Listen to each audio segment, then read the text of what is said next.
औज़ुबिल्लाहि मिनश्शैतानिर्रजीम बिस्मिल्लाहिर्रहमानिर्रहीम व सल्लल्लाहु अला मुहम्मदिन व आलिहि व आलिल्लाह व लअनतुल्लाहि अला अअदाइहिम व अअदाइल्लाह। अम्मा बाद, आप हज़रात मुस्तकिल मजलिस व मातम कर रहे हैं। रात भर शब्बेदारी की, और क्यों न करें, इसलिए कि ये हक़ हमारा है। हम ही हुसैन इब्न अली के वारिस हैं और हम ही हुसैन इब्न अली के नासिर हैं। अगर एक वारिस अपने मूरिस को नहीं याद करेगा तो कौन करेगा, और अगर कोई नासिर अपने हुसैन को नहीं याद करेगा तो किसे याद करेगा। इसलिए कि जो ये इमाम हुसैन अलैहिस्सलाम ने हमारे हाथ में इतनी अजीम विरासत दी है, इस विरासत की कोई कीमत नहीं है। इस विरासत की अज़मत का क्या कहना कि इसको बचाने के लिए इमाम हुसैन अलैहिस्सलाम ने अपना पूरा सरमाया लुटा दिया, हर तरह की क़ुरबानी दे दी, मगर इस विरासत को बचाने की कोशिश की। और इस विरासत को बचाने के लिए इमाम हुसैन अलैहिस्सलाम ने आखिरी वक्त जो सदा बुलंद की थी, हल मिन नासिरिन यंसुरना, है कोई जो मेरी नुसरत करे। आप इस इस्तिगासे के बारे में गौर करिए और फिक्र करिए कि इमाम ने ये इस्तिगासा कब बुलंद किया।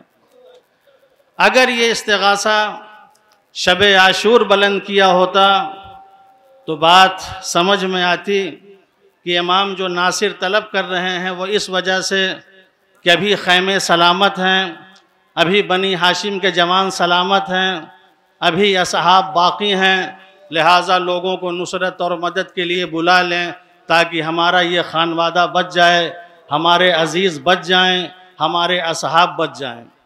ये सदा इमाम ने शब आशूर नहीं बुलंद की। सुबह आशूर भी जंग शुरू होने से पहले अगर इमाम ने ये इस्तिगासा बुलंद किया होता तो एक हद तक इंसान सोच सकता था कि इमाम अपनी औलाद को बचाना चाह रहे हैं, अपने घर ख़ानदान की हिफाजत करना चाह रहे हैं, लिहाजा इमाम आवाज़ बुलंद कर रहे हैं। लेकिन इमाम ने आवाज़ उस वक्त बुलंद की जब सब शहीद हो चुके थे। यानी इमाम ने आवाज़ उस वक्त बुलंद की जब बचाने के लिए इमाम के पास कुछ बचा नहीं था। सारी कुर्बानियाँ इमाम दे चुके थे, जवान बेटे को खुदा की राह में कुर्बान कर चुके थे, कासिम की लाश पामाल हो चुकी थी, अली असगर तीर खा चुके थे, बराबर का भाई अब्बास अपने बाजू को कटा चुका था, हुसैन के पास कुछ नहीं था बचाने के लिए। ऐसे आलम में हुसैन इब्न अली कहते हैं, हल मिन नासिरिन यंसुरना, है कोई जो मेरी नुसरत करे, है कोई जो मुझे बचाए। ऐ मौला, अब आपके पास क्या है जो आप बचाने के लिए नासिरों को तलब कर रहे हैं, नासिरों को आप बुला रहे हैं। इमाम कहते हैं, हम बचाने के लिए जो बुला रहे हैं, अपने बच्चों को नहीं, अपने भतीजे और भांजों को नहीं, अपने असहाब को नहीं, एक मैं ये बचाने के लिए आवाज़ दे रहा हूँ। कौन है जो हरम रसूल को बचाए, कौन है जो ज़ैनब उम्म कुलसूम के पर्दे को बचाए, कौन है जो इस दीन को बचाए, कौन है जो इंसानियत को बचाए। ये हमारी आवाज़ इसलिए है कि कौन है जो इस दीन को बचाए। ये आखिरी वक्त इमाम ने फरमाया। जैसे आज हमारे हाथ में ये अलम इज़्ज़त, जो वक़ार और इज़्ज़त का अलम है, ये अहले इज़्ज़त का अलम है, ये हमारे हाथ में होता है तो इसके लिए हम जान कुर्बान करने के लिए तैयार हो जाते हैं।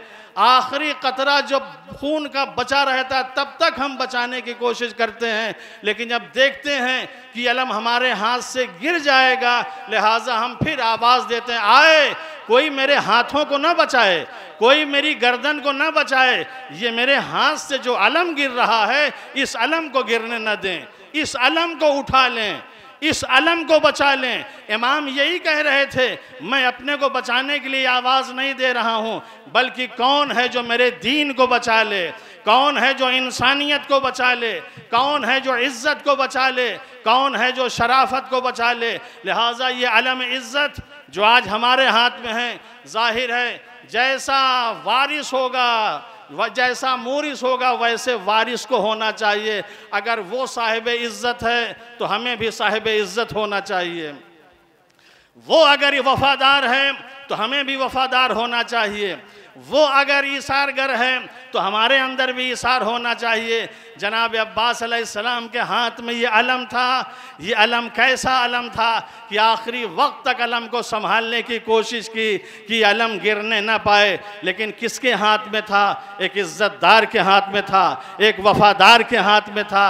लिहाजा आज ये अलम हमारे हाथ में हो तो हमारा भी यही होना चाहिए, हम में इज़्ज़तदार हों, हम में वफ़ादार हों, हमारे अंदर वो तमाम अक़दार हों जो हुसैन इब्न अली और उनके जानिसारों में थी। अज़ीज़ व हुसैन ने उस वक्त आवाज़ बुलंद की जब हुसैन के पास कुछ बचा नहीं था, सिर्फ़ और सिर्फ दीन। ए मेरे वारिसों, ए मेरे हुसैनियों, मैं इस दीन को तुम्हारे हवाले करके जा रहा हूँ। जैसे मैं ये दीन तुम्हारे हवाले करके जा रहा हूँ, ऐसे तुम एक एक करके क़यामत तक दीन एक दूसरे को हवाले करते हुए जाना। इसमें किसी तरह की तरमीम नहीं होना चाहिए, इसमें किसी तरह की तब्दीली नहीं होना चाहिए, इसमें अपना कोई अक़ीदा नहीं होना चाहिए। जिस तरीक़े से हम तुम्हारे हवाले कर रहे हैं उसी तरीक़े से तुम्हारे हवाले होना चाहिए।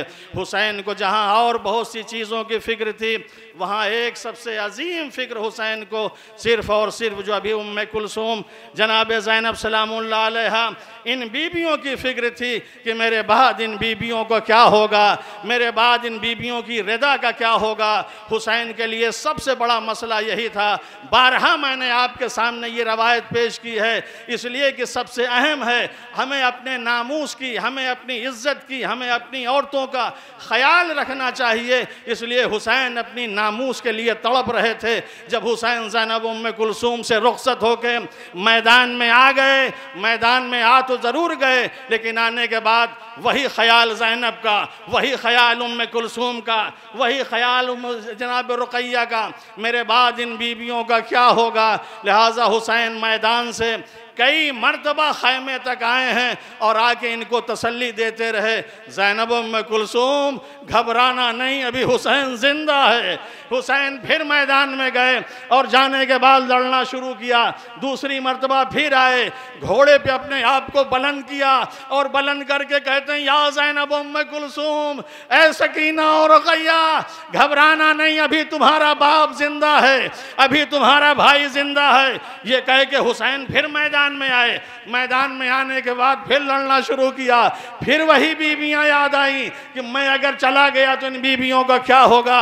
हुसैन आखिरी मर्तबा आए और आने के बाद यही कहते हैं, ज़ैनब उम्मे कुलसूम घबराना नहीं, अभी हुसैन जिंदा है। लेकिन हाँ अजीज़ों, यही हुसैन जो 3 मर्तबा अपनी औरतों और ज़ैनब उम्मे कुलसूम की रिदा के हवाले से समझाने के लिहाज से बार बार आता रहा, अब तीसरी बार के बाद चौथी बार ना आया। हुसैन की आवाज़ ज़रूर आई, आवाज़ गैबी ज़रूर आई, अला क़ुतिल हुसैन बे करबला, अला ज़ुबहल हुसैन बे करबला। बीवियों ने सरो सीना पीट लिया, मेरा भाई दुनिया में ना रहा, अब मेरी रिदा का क्या होगा, अब मेरे खैमे जलाए जाएंगे, अब हमें असीर किया जाएगा, अब करबला से कूफा और कूफा से शाम, दयार बदयार फिर आया जाएगा। अल्लाह लानतुल्लाह अलल कौम।